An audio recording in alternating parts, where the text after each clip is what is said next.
Good evening, all. How are we all? Welcome to Mental Health Warriors. We are live, so we'll try not to ravel on as usual. I'm joking. I know it's a bit of a late one tonight, but we have been organising this for quite a few months now. So there is going to be three guests, but one's behind a little bit. So we've got two from Australia. We've got Martyn Jones and Angela Heise. So we will see you in 30 seconds for a quick catch up.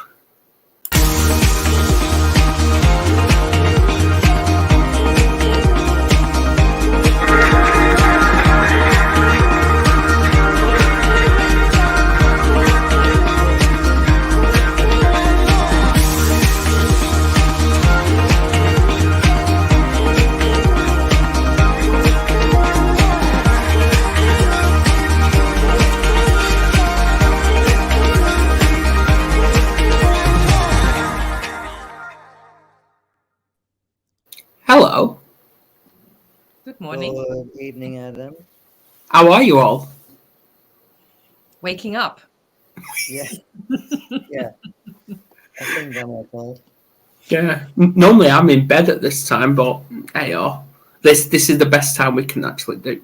Yeah. Yes. Because Anne is coming from. Where's she coming from? Is it Tennessee? Yeah, I think is she from New Orleans?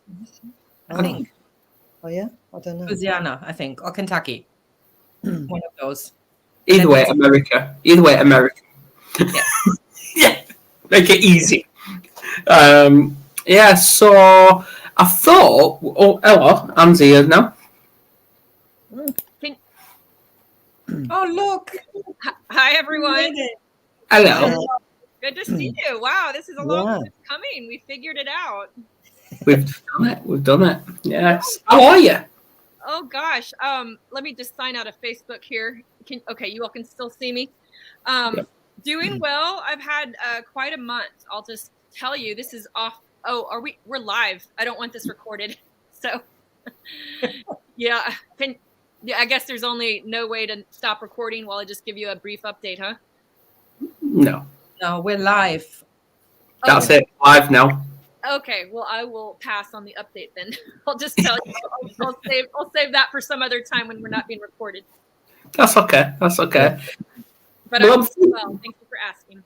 No problem. Well, I'm thinking the topic we should be discussing is what the future holds for mental health, because we all know it's a national crisis, and I'm seeing more and more people talking about it, which is brilliant. So I just want your views on it. So I'm going to start with you, Angela.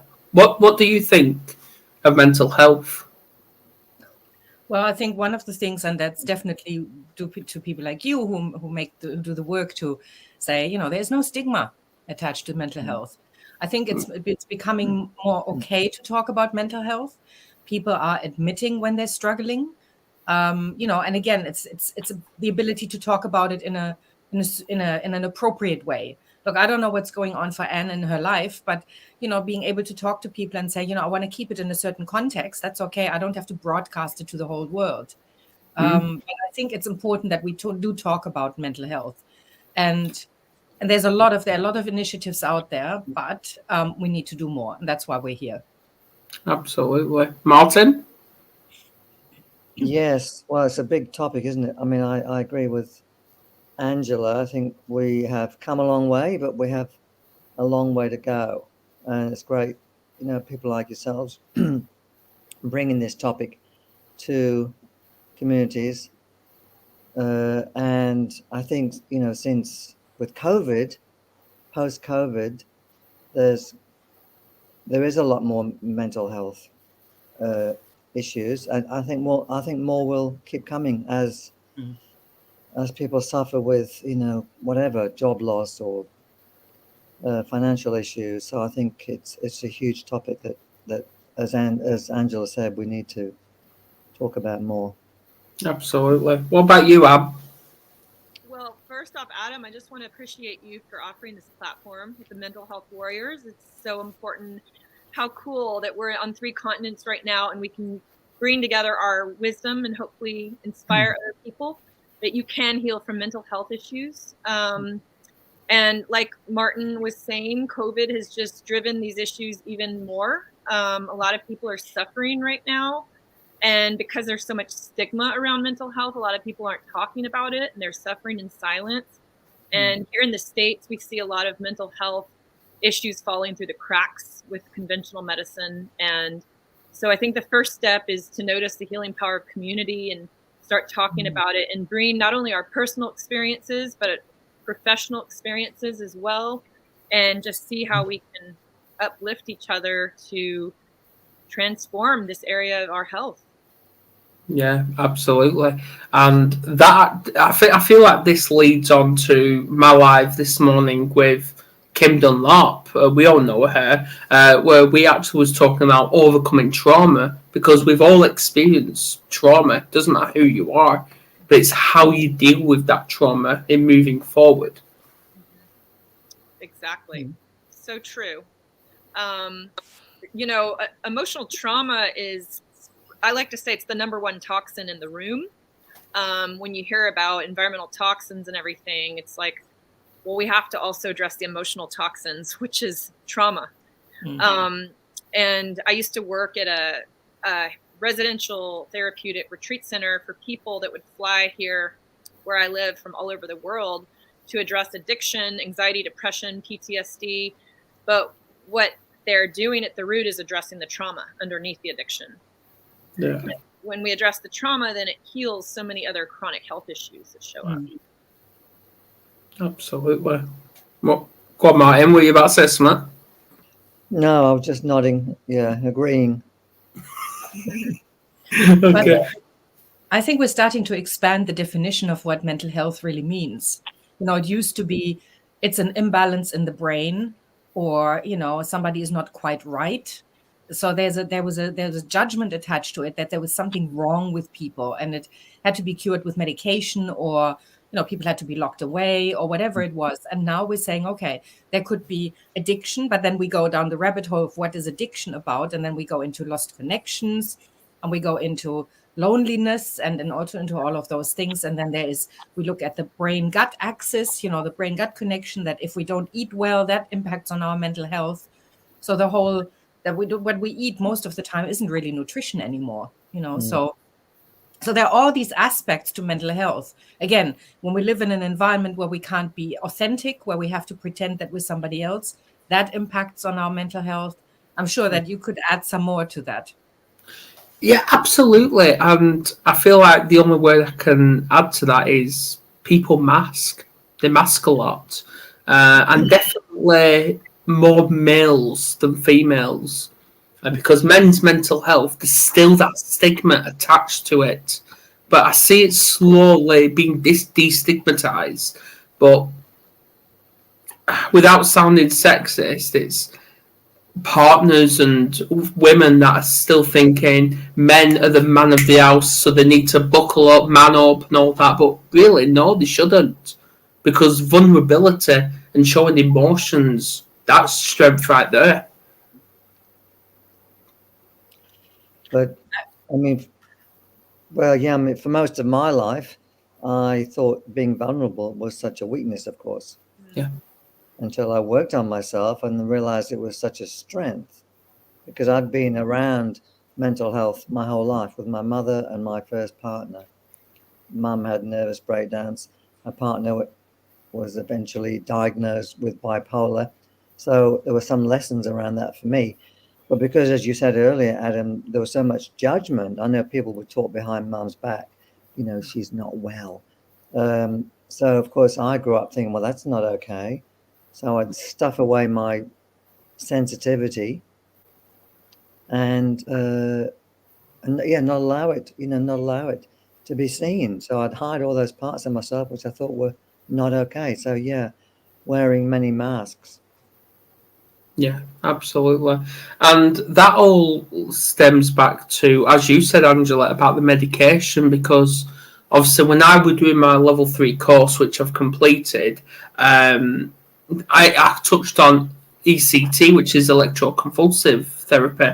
where they'll actually electrocute these individuals in past history of mental health. They're now using medication, which is doing the same job in a way, because it still shocks the brain and it sends chemicals to the brain. And if it only numbs the pain, it doesn't fix the problem. And when that individual is going back to the GP, they're actually programmed to get a higher dose, which will expose them to a possible overdose. Well, I love how Angela brought up the gut-brain axis, because here in the States, we have a type of medical doctor here in the States called a functional medicine doctor. I'm sure they're all over the world, but they have training beyond conventional medicine to look at root cause approaches, and they're starting to see that depression and anxiety are an inflammatory condition where you have inflammation in the gut, which causes inflammation in the brain. Neuroinflammation, or leaky brain is what they call it. So part of really, getting rid of symptoms like anxiety and depression that can plague people is addressing the inflammation going on in the body and rebalancing the gut. They call the gut the second brain, but in a way, I think it's more of the first brain, and the brain is the second brain, because there's this access between the two. Well, I'm thinking of the HPA axis, but I'm also thinking of the vagus nerve, which is like a bidirectional highway between the gut and the brain that keeps them constantly communicating. So. And then add to that the third brain, the heart, which we're not supposed to listen to, right? Right. But then we find out that the heart sends more information to the brain than the brain sends to the heart. Exactly the same, like the gut sends information to the brain. And we've been really top heavy on the left, this left. and StreamYard, it's the opposite. So it's this whole thing. Everything is logical and driven and fixing the problem. And, let's just, if there's a symptom, we'll deal with the symptom. We don't deal with the cause. Whereas, as you said, and if we're going into functional medicine, it's taking the whole person into consideration. So it's how does biology impact on mental and emotional issues, and then again, this is where I can expand it again, spiritual, we've lost a lot of, I'm not talking about religion. I always love the definition. What's the difference between religion and spirituality? Religion is religion is for people who are afraid to go to hell. Spirituality is for people who've already been there. Oh, wow, that's brilliant, Angela. I love that. Yeah. So, and we've lost that. We've lost that. Okay, we're going to hell, but we don't. Or we've been to hell, but we don't know how to bring ourselves out there anymore because we've lost faith. Because our communication happens on Facebook, sharing cat pictures, or videos. Whereas, these kind of conversations, open conversations where we talk about what matters, that's the one that gets suppressed. Right. Well, hopefully the fact that we're speaking, the four of us from 3 continents, can be an example of how we can start having these global conversations to first lose the stigma, which is what Adam is doing with the mental health warriors. But this is all where it starts. Well, I agree, but I also agree that it should start in the educational setting as well. Yes. Because it's all about communication, and like I mentioned a couple of times, where my daughter came home from school one day and she got talking about mental health, and I'm like, brilliant, let's talk about it here. What have you learned? And she's talking about anxiety, depression, and how it impacts us. And I'm like, brilliant. Talk about the emotional towards that. And she's like, I don't know. So it's like they're getting programmed to understand it and understand the labels and how it impacts them, which that's good. But talk about the emotion side. Yeah. Well, that's my big thing, right? Yes. It's my mission to show people how many emotions we have and that they're all good. There are no bad emotions. They just feel like shit. Right. My French, But let's be more No, polite. be open with it. Be open up. They're pleasant and unpleasant emotions. And what we do is we feel the unpleasant emotions and we go, oh, I don't want to feel that. And then we start medicating. And I'm not talking about just medicine. I'm talking about alcohol and drugs and food, you know, and you can turn anything into a medicating practice, not in order to not feel those emotions. And then we get the anxiety and the depression and all of those feelings. We have numbed ourselves so much that we don't know that that's the case anymore. And then we go to the doctor and the doctor says, oh, let me give you a pill for that. Exactly. There's so many things we can do. And I think, first of all, we need to accept that depression has a place. It shows us something is not working. And Well, obviously, before I go to Mary's comment, because she's brought up a really good comment, it is like we encourage here that if people need to take medication, go and do it. But we always believe there's always an alternative to medication. Always. Yes.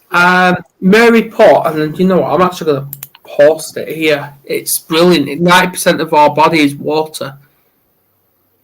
And medication is just another mask, which it is. I love Mary's comment about our body is mostly water. That's so true. Yeah. And so when we put those thoughts and beliefs into that water, it's like, what are we feeding our body with our thoughts and beliefs? Yeah. I mean, water. I mean, I could talk about water for half an hour. You know, like how natural water goes through really, it doesn't flow straight. No. It flows in curves. Any kind of natural water, even if it's a straight river, they're what are they called?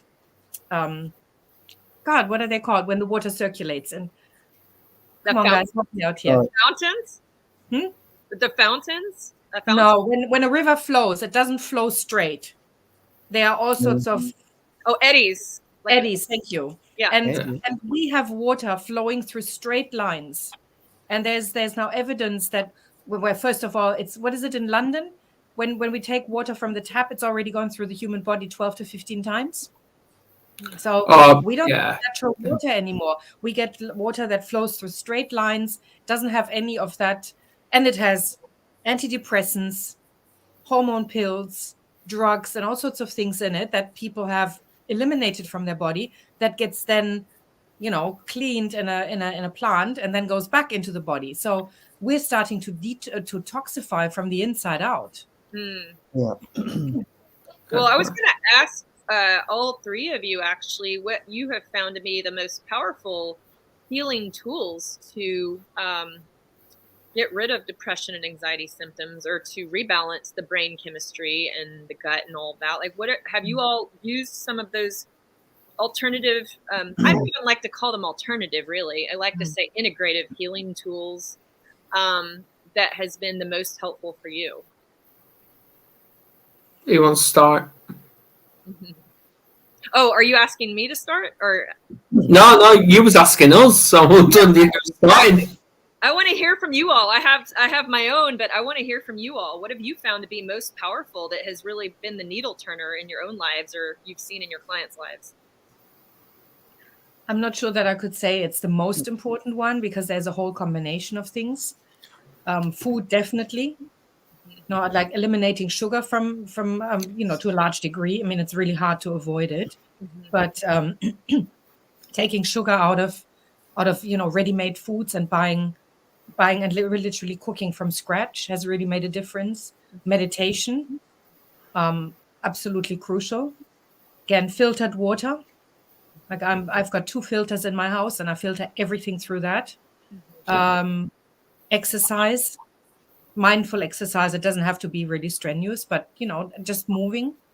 Acupuncture, breath work. I mean, you name it. I mean, there are so many modalities, and I think it's finding what works for every individual is very different to what works for another. I mean, I know people who don't like acupuncture, but there are other things that you can do. Right. Those are great examples. Martyn? Yeah. Well, I'd agree with some of what Angela said. Certainly, meditation, yoga, for me, has always helped make me more calm. And I think watching my thoughts Mm.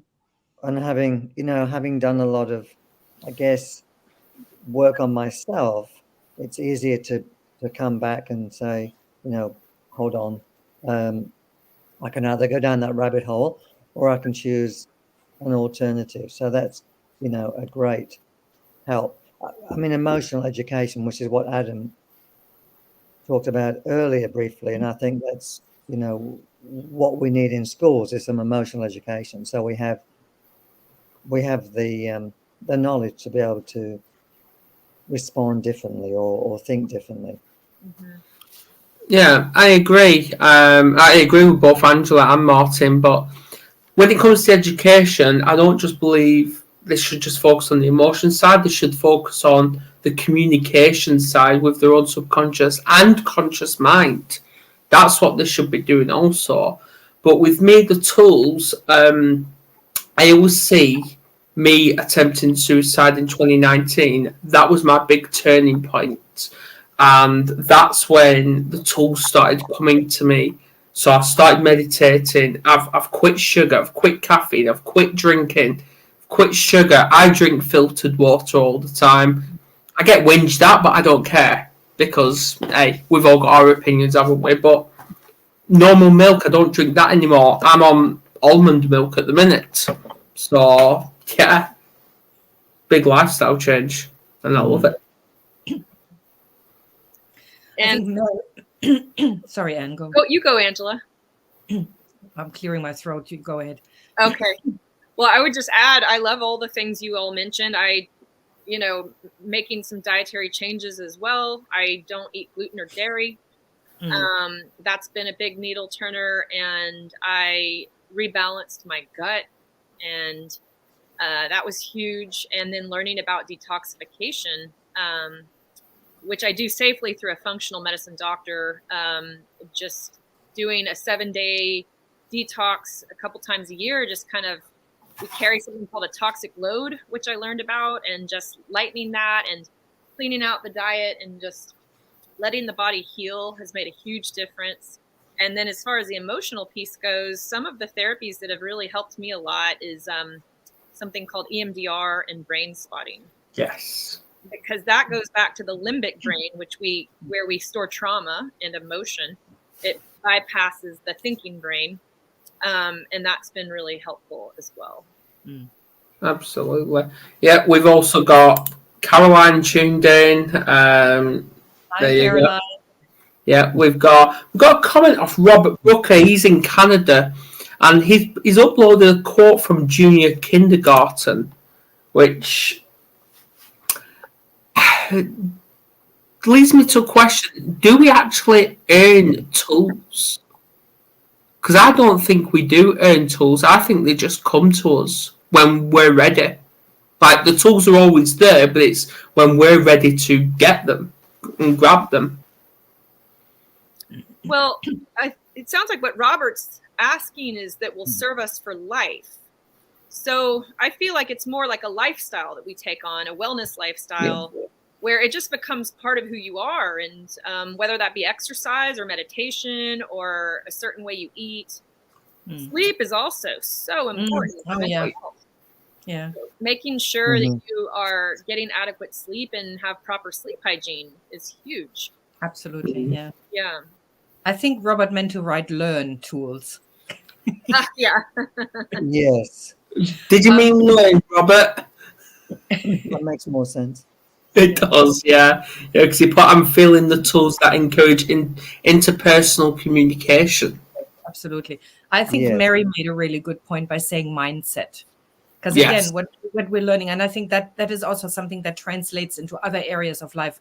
It's the, I'm not in charge of my life anymore, or, people take care of me. I mean, I see this, I always say we have more people on the planet than ever before, and there's a staff shortage in lots of jobs. And I'm going, how does that work? It's like, what if people get supported by the government and they really don't have to work anymore? And I'm not saying that there's a lot of reason why people can't work, but I'm also saying we're teaching people how to be dependent on others. So they don't really have to do the work of lifting themselves up anymore. If there is a depression, recognizing it, communicating it, right? and then moving on.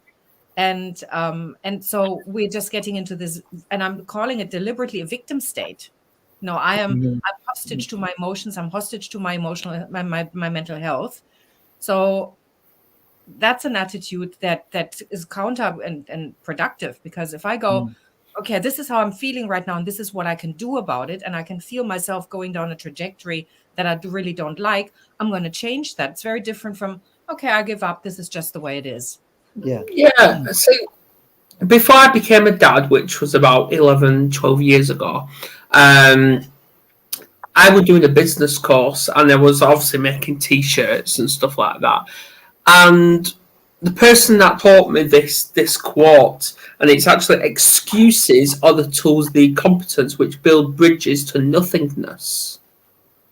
Now, that's sat with me permanently now. And in a way, I agree with it, but I also disagree with it, because yes, it does build bridges, but we're the ones making those bridges. And when this ties into the light at the end of the tunnel, which I believe is total rubbish now, because there is no light at the end of the tunnel, because we're both the light and the darkness, and it's how we deal with that which always triggers back to the mindset. Yeah. Mm-hmm. Yes. Agree. Yeah. And it's how we're integrating that dark into Yes. light, which some of these healing tools I talked about, like EMDR and brain spotting, can really be supportive to help integrate the darkness side into the light. So it doesn't have to be so overwhelming, but it can be integrated moving forward. Yeah. Exactly. Robert was talking about talking with a psychologist. Again, I think talking about it is a really, really good idea. And then it's about having the tools, and he said that as well, the skill sets to keep going. I mean, I know that as a coach, I always say to my client, my job is to make myself redundant. My job is to show you what you can do that you didn't know you knew. And so, and if we come from that place, again, mental health is not a stigma. It's an opportunity to become, as you were saying, and more integrated. Right. And as you were saying, Adam, owning the darkness. Yeah. And translating it into light. Exactly. I've seen both. I think we all have. Yeah. Yes. And that's where the spiritual side of healing comes in. Like Angela was talking about earlier, religion versus spirituality. That's really been powerful to see it from a spiritual lens in my own life. So it is integrated. And then you can start to say, okay, why has this come into my life? There must be a greater purpose here. And now I get to pay it forward and share what I've learned along this path with other people. So, yeah, I agree. Yeah, my coaching is, nearly all shadow based. So looking at our shadows, because what we can't be with won't let us be. So while we're stuffing those shadows away, they're always showing up in some way. I had a friend once, and I worked with her, and she said, I'm surrounded by angry people. And I asked her, how are you with your own anger? And she said, oh, I hate it because my dad was so angry. And I said, I hate to tell you, but, anger itself is not bad. So until you're okay with it, the universe is going to keep showing it to you. And it did, in a very unpleasant with a health issue that came up, I believe. But yeah, until we can, be free, we have to own all those parts of ourselves. Yeah, I agree. Are you sure you didn't watch this morning's live, Martyn? Because you practically repeated what I've just said when it comes to anger. Oh, yeah? Yeah, because obviously Kim brought up about anger and stress, and I brought up the fact that there's two scenarios when it comes to stress and anger. One is, for example, if you have a disagreement with someone, whether it's online or whether it's your partner or a family member, whatever, and they've annoyed you, yes, they may have annoyed you, but if you hold on to that for too long, it becomes a grudge, and then that grudge will mean that in the long term, you're just going to be stressed and angry with yourself. But on the second scenario to that is anger. It releases endorphins, and it releases that opportunity to get rid of all that unwanted energy you shouldn't have, which leads back to spirituality. Well, I mean, I've often asked people, are you an abuser? And they say no. So you've never called yourself any names, horrible names? I'm a stupid whatever. And they say, oh, yeah, I've done that. Well, that's abusive. Yes, we are our biggest self-critic, I say. Yeah. Caroline. Yeah, Caroline just put a comment, which is brilliant. I love that. Yeah, that's a great quote, Caroline. Yeah. It is. Yeah. Absolutely. Isn't it wonderful that we sit here and we've got the UK, we've got 2 cities in Australia, we've got the US, and now Caroline from Ireland. I love it. Yeah. I love it too. This is awesome. And Robert from Canada. And I don't know well, this is why mental health is the biggest national crisis going, and this is why I formed a team. Yeah, we're UK based, but the team is from all over the place. We've got people from Florida, Arkansas, we've got Sydney, Queensland. We're all together. Yes, it's amazing. And mental health does not discriminate. It touches anybody's lives, no matter what race or social class or economic class you're from. Like, mental health does not discriminate. So, I can say we've probably all been touched by mental health. Yeah. If not ourselves, somebody we know in our lives. I agree. Yeah. So, I think I have a question. I think, how do we get people out of addictive behaviors into a place like this where they can talk about what they're going through? But I think when a lot of people are in suffering and they whatever they're doing, drinking or watching TV for hours a day, you know what I mean? It's so hard, I think, for them to step up or look for something. Or is it just they have to wait until they're ready? I don't know. I mean, I'd say it's a bit of both. Because obviously when it comes to people sharing the stories, like we've invited guests onto this who's got a powerful story, and they've said, I'm not ready, and we've respected that from day one. But all we can do is encourage, but we can't force. That's what we say. But it is always about encouraging them to talk and not bottle it up, because they'll regret it if they bottle it up for too long. right. All that. Yeah. Well, one of the benefits of not bottling it up and suppressing it and not just talking about it, but physically moving the energy in the body is that it shifts the body out of dis-ease or disease, and it shifts the body back into ease and emotional freedom. But if we bottle up those emotions and we stuff them, then I've seen a lot of my clients I work with as a coach where, there's this dis-ease pattern where it starts to manifest as a chronic health issue. And so it's so important to move that energy in the body and to turn towards those emotions. Well, if we're going into dis-ease, the original meaning of emotion comes from Latin, and emovere means to move out. Wow. Emotions are there to move out. Right. And it's Robert is sharing his story about his anger on, it's not about moving it out in such a way that it hurts other people. It's about moving it out in such a way that, again, we create a more, if we're bringing it back to chemistry, which I don't think is the point, but it's a more harmonized inner being, where we feel more at ease with ourselves and bring us back into inner peace, Whereas, what we do is we just vacillate back and forth, like between anger and hopelessness, between rage and depression.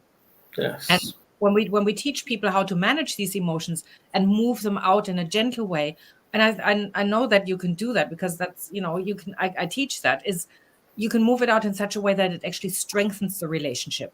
It doesn't have to harm it. And that's often what we do is we move emotions out in such a way that it hurts the people around us and us, of course. And that's not necessary. Right. Right. Comes back to the integration you were speaking about. Yeah. Exactly. Yeah. But that brings us also back to recognizing when we're ready to talk about it, Exactly. Yeah, and also when you're dealing with people, the biggest thing you should prevent is giving off advice. You should never give advice. And I've actually learned that from Alan Stevens myself, where obviously this is why there's a big problem with counsellors, because when they're giving off advice, they're not there to help you or listen. They're there to tell you what to do. So get rid of them. That's what you should do. This is why we give off a guidance instead. Right. Yeah. How do you differentiate between guidance and advice? We recommend we say what we have done with ourselves, like suggest it, and if they want to go ahead and do it, then that's them doing that themselves. But when it comes to advice, it's like, right, do this, do that. You shouldn't. Right. Like giving them the options. And then trusting that person has their own guidance within them, their own intuition, wisdom, that will decipher, is that a good protocol for me or not? Because it's different for all of us. Right? It is. Yeah. But the first protocol is gaining that trust of that person. Right. Yeah. And then showing them how they can trust themselves. Exactly. I think what we do, and Edward de Bono used to say that, is we teach people what to think, not how to think. And that's when we go back into what the doctor says is right. When the government supports me, I don't have to work, then I don't have to be responsible for myself. It's like my thing is my clients always call my program the adult program, how to be an adult, because a lot of people don't grow up. There's still a child mindset, I need to be taken care of. You need to tell me what to do. I can't make my own decisions. And again, that makes a big impact on mental health, because if I don't have the resilience and the strength to take myself out of a funk, and let's call it funk in quotes, then I will be I will be dependent on the people around me. And if their goal is to, as you said, to give advice, and I don't resonate with that, and I might go into a rebellious child and go, no, I'm not doing that. Exactly. Yeah. I think powerful questions. I take people inside to find their own answers. Yeah. I think we all have the answers, but we often need to be guided to them. But I agree about giving advice. I often say to people, if you need to listen to your own lectures, because usually they're for you. When I've heard myself say to someone, meditation would be good for you, then I think, hang on, I haven't been doing it. It's really for me, Right. Right. Yeah. But I think that's what Adam was saying. It's the difference between saying, meditation is, I've experienced meditation and other people have benefited from it. Give it a go and see what happens. And if it isn't for you, well, then there are other ways, there's so many different kinds of meditation. Let's talk about that then. Yeah. Yeah. I noticed that Robert was commenting on how he found a counselor that really listened and allowing him to feel heard. And that was key to turning things around. And I feel like just having somebody hold a safe container where we can not just talk about these things, but feel these emotions. I provide something called holding space consultation. Yeah. So I hold that safe container for my clients to turn towards those emotions, tune into their body, their breath, and notice where the emotion's located. And then it's really partnering with that younger self, I like to call, that lives in our body that might have been traumatized, and having compassionate presence. And so what that does is it creates a deeper self-love. And it's amazing how once we show up in life with a sense of inner safety and trust, like I can trust myself, I can trust my body, then it's amazing how sometimes symptoms just evaporate. I'm not saying all the time, but that can be a really great needle turner for that.